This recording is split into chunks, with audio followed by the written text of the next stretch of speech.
नमस्कार, स्वागत है एलएनएमयू नोट्स में। तो इस वीडियो में हम लोग बात करने वाले हैं वेलोसिटी रेजोनेंस के बारे में। फोर्स ऑसिलेशन का वेलोसिटी रेजोनेंस कहिए या फोर्स हार्मोनिक ऑसिलेटर का जो है वो वेलोसिटी रेजोनेंस कहिए। अभी तक हम लोगों ने रेजोनेंस देखा था, शार्पनेस ऑफ रेजोनेंस देखा।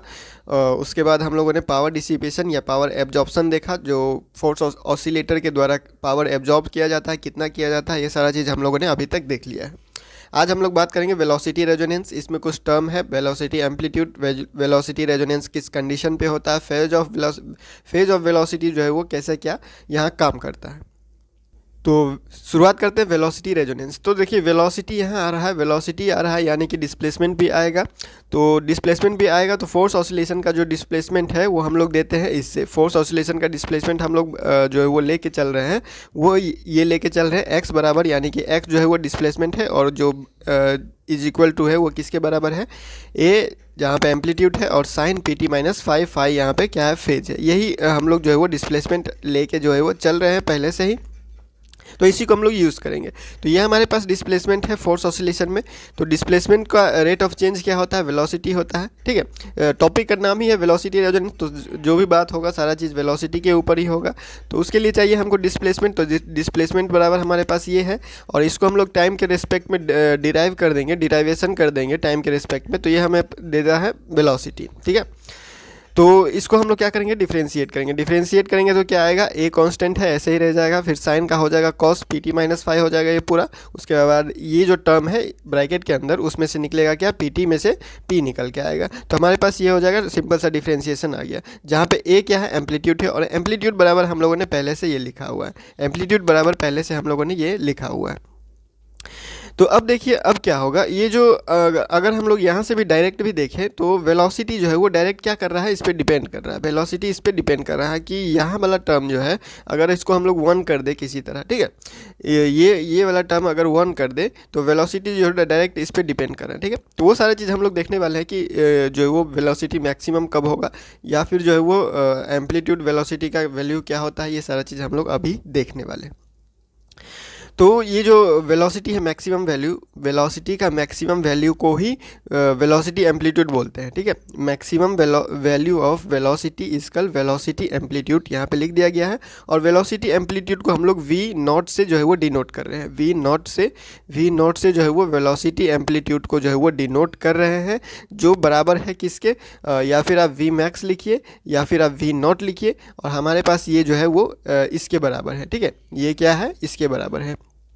A P, A into P है, ए एम्पलीट्यूड, ए जो है वो एम्पलीट्यूड है, और पी क्या है हमारे पास, जो एक्सटर्नल फ्रीक्वेंसी है, एक्सटर्नल फोर्स, जो बाहरी से फोर्स लगा रहे हैं उसका जो कुछ फ्रीक्वेंसी है वो फ्रीक्वेंसी है हमारे पास। तो हम लोग क्या करेंगे, ये जो हमारे पास टर्म है, ये जो हमारे पास टर्म है, इसको क्या करेंगे, थोड़ा सा जो वैल्यू है वो वैल्यू डाल के उसके बाद हम लोग इक्वेट करेंगे। तो ए का वैल्यू डालेंगे यहाँ पे, जो भी ए का वैल्यू है, एम्पलीट्यूड का वैल्यू है, उसके बाद हम लोग क्या करेंगे, कंटिन्यू करेंगे। तो इस इक्वेशन में हम लोगों ने क्या किया, ए का वैल्यू डाला तो वी बराबर हमारे पास, वेलोसिटी बराबर हमारे पास इतना आया। अब क्या करेंगे, अब जो किया गया है, ये जो P लिखा गया है, ये जो P लिखा गया है, ये जो फ्रीक्वेंसी है हमारे पास, ये इस P को जो है वो आप इसके अंदर लेके आइए। ये P क्या है, ऊपर है, अभी इसको हम लोग क्या करेंगे, नीचे लेके जाएंगे, और नीचे हमारे पास क्या है, रूट है। तो ये सिंगल वैल्यू है और रूट के अंदर जाएगा तो ये स्क्वायर हो जाएगा। ये सिंगल वैल्यू है और रूट के अंदर जाएगा तो स्क्वायर हो जाएगा। ठीक है, इसका एक और तरीका होता है, अगर आप लोग जैसे कहीं अगर देखिएगा तो ऐसा भी किया गया है कि इसमें से जो होता है पी स्क्वायर कॉमन निकालने के बाद धीरे धीरे आगे बढ़ता है। पी स्क्वायर कॉमन निकालने के बाद धीरे धीरे आगे बढ़ता है। हम लोग क्या कर रहे हैं, ये जो पी है इसको क्या करेंगे, डायरेक्ट रूट के अंदर भेजेंगे। तो रूट के अंदर जाएगा तो ये पी स्क्वायर हो जाएगा, तो ये यहाँ भी पी स्क्वायर डिवाइड हो जाएगा और यहाँ भी पी स्क्वायर डिवाइड हो जाएगा। तो वही काम यहाँ पे हो गया, पी स्क्वायर यहाँ डिवाइड हो गया, पी स्क्वायर यहाँ पे डिवाइड हो गया। ये यहाँ जो पी था वो यहाँ से आ चुका है और फिर यहाँ भी आ चुका है, दोनों में क्या हो चुका है, डिवाइड हो चुका है। और रूट के अंदर है तो रूट के अंदर गया, इसका मतलब जो है वो स्क्वायर हो गया। अब क्या करेंगे, ये पी स्क्वायर से पी स्क्वायर कैंसिल हो जाएगा, ये पी स्क्वायर से ये पी स्क्वायर कैंसिल हो जाएगा। तो जो हमारे पास बचा है उसको हम लोगों ने लिखा, जो हमारे पास बचा है उसको हम लोगों ने लिखा, और ये cos P T minus five को हम लोगों ने लिखा साइन पी टी माइनस ये five minus pi by to. अगर इसको हम लोग अगर ये ब्रैकेट खोला जाए तो यहाँ पे क्या होगा -5 और यहाँ पे क्या होगा +π/2। तो ये जो होता है साइन, ये जो होता है हमारे पास sin 5 + 90 जो होता है, मतलब थीटा प्लस π/2 जो होता है वो कॉस थीटा होता है। ठीक है, साइन थीटा प्लस π/2 जो होता है वो कॉस थीटा के बराबर होता है। इसीलिए हम लोगों ने इसको ऐसे लिखा है कॉस PT, यानी कि हमारे पास जो ये जो PT वैल्यू है, इस PT वैल्यू को ऐसे ही लिख दिया गया है।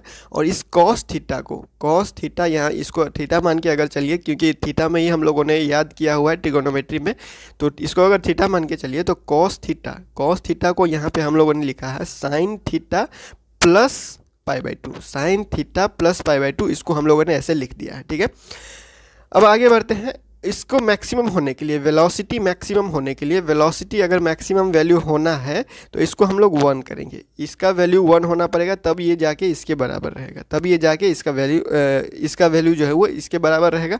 फिर हम लोग क्या करेंगे, इसको मिनिमम करेंगे, तब जाके इसका जो भी कुछ आएगा वैल्यू वो मैक्सिमम आएगा। तो यहाँ पे क्या करेंगे, ये जो टर्म है साइन वाला, इसको क्या करेंगे 1 के बराबर रखेंगे, 1 के बराबर रखेंगे तो बचेगा सिर्फ हमारे पास ये, बचेगा हमारे पास ये। और यही क्या है, वेलोसिटी एम्पलीट्यूड का एक्सप्रेशन है, यही क्या है, वेलोसिटी एम्पलीट्यूड का एक्सप्रेशन रहेगा हमारे पास। ठीक है, तो यही हमारे पास क्या है, वेलोसिटी एम्पलीट्यूड का एक्सप्रेशन है, हम लोगों ने ऐसे ही लिख दिया है। ठीक है, अब देखिए वेलोसिटी को मैक्सिमम करने के लिए ये जो नीचे वाला टर्म है, ठीक है, ये जो नीचे वाला टर्म है, इसको क्या करेंगे हम लोग मिनिमम करना पड़ेगा। ठीक है, इसको हम लोग क्या करेंगे मिनिमम करना पड़ेगा, यही काम हम लोगों ने पहले भी किया हुआ है। तो इसको अगर हम लोग मिनिमम करें तो मिनिमम करें यानी कि ये जो रूट के अंदर जो टर्म है, जो भी टर्म है, हम लोग उसको डिफ्रेंशिएट करेंगे इक्वल टू 0 के रूप में, ये जितना वैल्यू लिखा है और उसको हम लोग अगर डिफ्रेंशिएट करें बराबर 0 लेके, तब हम लोग को जो है वो मिनिमम कहने का मतलब है कि वो जो है वो 0 के बराबर, और मैक्सिमम कहने का मतलब है इज इक्वल टू 1 के बराबर इक्वेट होगा। तो मिनिमम कहने का मतलब होता है 0 के बराबर इक्वेट होगा। तो हम लोग क्या कर रहे हैं, डायरेक्ट हम लोग क्या कर रहे हैं, इसके जगह पे जो है वो, इसके जगह पे अगर हम लोग इसको मिनिमम वैल्यू करें, यानी कि इसको 0 करें, ठीक है, इसको 0 करके इक्वेट करें, तो अगर इस वैल्यू को हम लोग 0 करें तो हमारे पास omega square minus p square बराबर आ जाएगा 0, omega square minus p square बराबर आ जाएगा 0। ठीक है, क्योंकि ये इस तरफ जाएगा तो ये तो 0 होगा ऑब्वियसली, है ना। तो omega square minus p square बराबर 0 हो जाएगा। तो अब हमारे पास क्या आ जाएगा, ओमेगा बराबर पी, यहाँ से निकल जाएगा, पी बराबर ओमेगा या ओमेगा बराबर पी कहिए, यहाँ से आप लोगों का निकल जाएगा। तो ये हमारे पास क्या आया, ये हमारे पास आया वेलोसिटी मैक्सिमम के लिए, मैक्सिमम वेलोसिटी के लिए जो कंडीशन आ रहा है वो कंडीशन है हमारे पास p is equal to omega, यानी कि जो ये एक्सटर्नल फ्रीक्वेंसी है और ये जो नेचुरल फ्रीक्वेंसी है वो क्या हो रहा है, यहाँ दोनों बराबर होना चाहिए। तो मैक्सिमम वेलोसिटी के लिए जो कंडीशन आ रहा है ये हमारे पास है p बराबर ओमेगा, और इसी कंडीशन को हम लोग बोलते हैं velocity resonance. This is the condition when the velocity of force oscillator becomes maximum.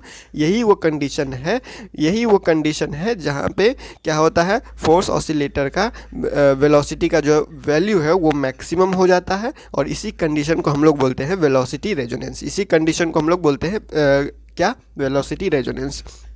P क्या है हमारे पास पता ही होगा आप लोगों का, एक्सटर्नल फ्रीक्वेंसी है, और ओमेगा क्या है हमारे पास, नेचुरल फ्रीक्वेंसी है। नेचुरल फ्रीक्वेंसी क्या होता है, ऑसिलेटर जिससे पहले ही क्या बोलते हैं, फोर्स लगाने से पहले हम लोगों जो फोर्स लगाते हैं बाहर से, उस फोर्स के लगाने से पहले जो ऑसिलेटर जिस फ्रीक्वेंसी से ऑसिलेट करता रहता है उसी को नेचुरल फ्रीक्वेंसी बोलते हैं। और ये एक्सटर्नल फ्रीक्वेंसी है, यानी बाहर से जो फोर्स लगाया गया है उसके द्वारा जो भी फ्रीक्वेंसी दिया जा रहा है वो फ्रीक्वेंसी है ये। तो जो दोनों फ्रीक्वेंसी जब बराबर हो जाएगा उस समय हमारे पास वेलोसिटी का वैल्यू जो है वो मैक्सिमम आएगा, और उसी कंडीशन को बोलते हैं हम लोग वेलोसिटी रेजोनेंस। उसी कंडीशन को हम लोग बोलते हैं वेलोसिटी रेजोनेंस। अब रेजोनेंस पे देखिए क्या होगा, रेजोनेंस यानी कि p बराबर ओमेगा। तो यहाँ पे ये जो कंडीशन है इसमें आप p बराबर ओमेगा डाल के देखिए, तो p बराबर ओमेगा डालेंगे तो ये माइनस हो जाएगा, omega square minus omega square हो जाएगा, तो ये तो कैंसिल हो गया, ये तो क्या हो जाएगा 0। ठीक है, तो ये टर्म हो जाएगा 0, ये वाला टर्म जो हो जाएगा, ये वाला टर्म पूरा क्या हो जाएगा 0। तो बचेगा हमारे पास क्या, f0/4 बी स्क्वायर, ये नीचे वाला जो है 4b स्क्वायर ये अंडर रूट में है। ठीक है, तो हमारे पास ये बचेगा। तो वेलोसिटी मैक्सिमम बराबर हमारे पास क्या आया, ये हमारे पास निकल के आया। ठीक है, F naught by under root 4b²। अब इसको क्या करेंगे, एफ नॉट तो है ही हमारे पास, अंडर रूट 4b² को अंडर रूट से बाहर निकाले तो 2b हो गया। और ये जो एफ नॉट है, ये एफ नॉट जो है वो किसके जगह पे लिखा गया था, हम लोगों ने शुरुआत में ही जो है वो जब फोर्स को हम लोगों ने अज्यूम किया था, तब हम लोगों ने एफ नॉट बाई एम जो है वो एफ नॉट बाई एम को small F naught, capital F naught by M को स्मॉल एफ नॉट एज्यूम किया था। तो उसके जगह पे हम लोगों ने ये जो स्मॉल एफ नॉट है, इसके जगह पे capital F naught by M हम लोगों ने लिख दिया है, capital F naught by M हम लोगों ने लिख दिया, और 2b यहाँ पे पहले से है। और हम लोगों को पता है, हम लोग पहले से मानते चले आ रहा है कि 2b जो है वो बराबर होता है गामा बाई एम के। 2b जो है वो गामा बाई एम के बराबर हम लोग पहले से मानते चले हैं, तो 2b के जगह पे हम लोग डालेंगे गामा बाई एम। तो 2b के जगह पे हम लोग ने गामा बाई एम डाला, और m से m कैंसिल हो जाएगा, m पहले से है यहाँ पे, तो m से m कैंसिल हो जाएगा, बचेगा हमारे पास f naught by gamma, f naught by gamma. तो यहाँ से हम लोगों को क्या पता चल रहा है, गामा क्या है, डैम्पिंग वाला है। तो गामा क्या है, डैम्पिंग है। तो यहाँ से पता क्या चल रहा है, वेलोसिटी मैक्सिमम, मैक्सिमम वेलोसिटी जो डिपेंड कर रहा है वो गामा पे डिपेंड कर रहा है। गामा से क्या कर रहा है, डिपेंड कर रहा है गामा पे, यानी कि जो डैम्पिंग पे डिपेंड कर रहा है, तो इसका वैल्यू बढ़ेगा, डैम्पिंग का वैल्यू बढ़ेगा तो मैक्सिमम वेलोसिटी का वैल्यू कम होगा। डैम्पिंग का वैल्यू बढ़ेगा तो मैक्सिमम वेलोसिटी का वैल्यू कम होगा, और ये डैम्पिंग घटेगा, डैम्पिंग घटेगा यानी गामा का वैल्यू घटेगा, तो हमारे पास वेलोसिटी मैक्सिमम का वैल्यू जो है वो बढ़ेगा। ठीक है, यहाँ पे वही चीज़ लिख दिया गया, which indicates that V naught max, यानी कि जो मैक्सिमम वेलोसिटी है फोर्स ऑसिलेटर का, decreases as gamma increases, as the damping increases, आप ऐसे भी लिख सकते हैं। ठीक है, ये हो गया रेजोनेंस, वेलोसिटी रेजोनेंस का बात, और वेलोसिटी एम्पलीट्यूड का बात। अब हम लोग बात करेंगे फेज ऑफ द वेलोसिटी। ठीक है, फेज ऑफ द वेलोसिटी यानी कि जो फेज हम लोगों ने पहले भी निकाला हुआ है, और यह जो फेज डिफरेंस जो हम लोगों ने पढ़ा हुआ है, वही सारा चीज़ यहाँ पे चलने वाला है, और बस उसी इक्वेशन को हम लोग यूज़ करेंगे, उसी के हिसाब से हम लोग जो है वो फेज देखेंगे, कैसा क्या जो है वो वेलोसिटी और फोर्स के बीच में फेज कैसे चलता है। तो phase of the velocity with respect to driving force is, ये जो है वो फेज डिफरेंस है। ठीक है, तो फेज डिफरेंस थीटा बराबर, यहाँ पे थीटा हम लोगों ने यूज़ किया है, बुक में जो है वो कुछ और ही यूज़ किया है, डेल्टा भी यूज़ किया है। ठीक है, आप डेल भी यूज़ कर सकते हैं, डेल्टा भी यूज़ कर सकते हैं, या फिर जो लेटर रिजर्व नहीं है या हम लोगों ने अभी तक यूज़ नहीं किया है, उस चीज़ को आप लोग यहाँ पे यूज़ कर सकते हैं। तो थीटा को हम लोगों ने फेज डिफरेंस के रूप में यूज़ किया है, तो थीटा बराबर हम लोगों ने लिखा phi minus pi by two, theta बराबर हम लोगों ने लिखा phi minus pi by two. अब क्या करेंगे, हम लोगों को पता है ये जो क्या बोलते हैं, टेन थीटा बराबर होता है, टेन थीटा बराबर हम लोगों को पता है, पिछले वीडियो में भी हम लोगों ने यूज़ किया था, 2bp divided by omega square minus p square. ठीक है, 2bp upon omega square minus p square, ये हम लोगों के पास आ गया। ये क्या है, टेन फाई बराबर, तो यहाँ से फाई बराबर निकल सकता है, यहाँ से हम लोगों के फाई बराबर निकल सकता है। ठीक है, तो सेम वही चीज़ है, फेज डिफरेंस ही बात किया जा रहा है, तो फेज डिफरेंस ही बात किया जा रहा है, तो इसी चीज़ को हम लोग, इसी इक्वेशन को हम लोग यूज़ करने वाले हैं, जो भी केस हम लोग देखने वाले हैं। ठीक है, तो देखिए यहाँ पे क्या किया गया है, ये हमारे पास डिस्प्लेसमेंट है, फिर ये हम लोगों ने वेलोसिटी निकाला, फिर वेलोसिटी निकालने के बाद इस कॉस को साइन में चेंज किया, इतना काम तो हम लोगों ने कर लिया है। ठीक है, इतना काम हम लोगों ने पहले ही कर लिया गया। तो और इसके जगह पे अब क्या कर दिया गया है, इसके जगह पे फाई के जगह पे, ये जो फाई के जगह पे हम लोग चेंज कर सकते हैं। ठीक है, phi minus pi by two को जो है वो phi minus pi by two के जगह पे थीटा लिख सकते हैं। ठीक है, तो इसके जगह पे हम लोग ने बस यही स्टेप एक आगे बढ़ा है, जो इसके जगह पे थीटा लिख दिया गया है। ठीक है, तो ये हमारे पास इक्वेशन आया।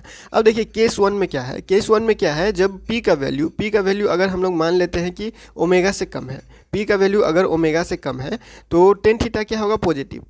p का वैल्यू ओमेगा से कम, p का वैल्यू ओमेगा से कम कहने का मतलब ये हुआ, p का वैल्यू जो है, p का वैल्यू ओमेगा से कम है, तो हम लोग क्या करेंगे, इसको नेगलेक्ट भी कर सकते हैं, इसको तो नेगलेक्ट भी कर सकते हैं। जब अगर इसका वैल्यू बहुत ज़्यादा कम है ओमेगा से, तो ये नेगलेक्ट भी किया जा सकता है। तो ये जो टेन फाई है, उस टेन फाई का वैल्यू क्या आ जाएगा, पॉजिटिव। इस टेन फाई का वैल्यू क्या आ जाएगा, पॉजिटिव।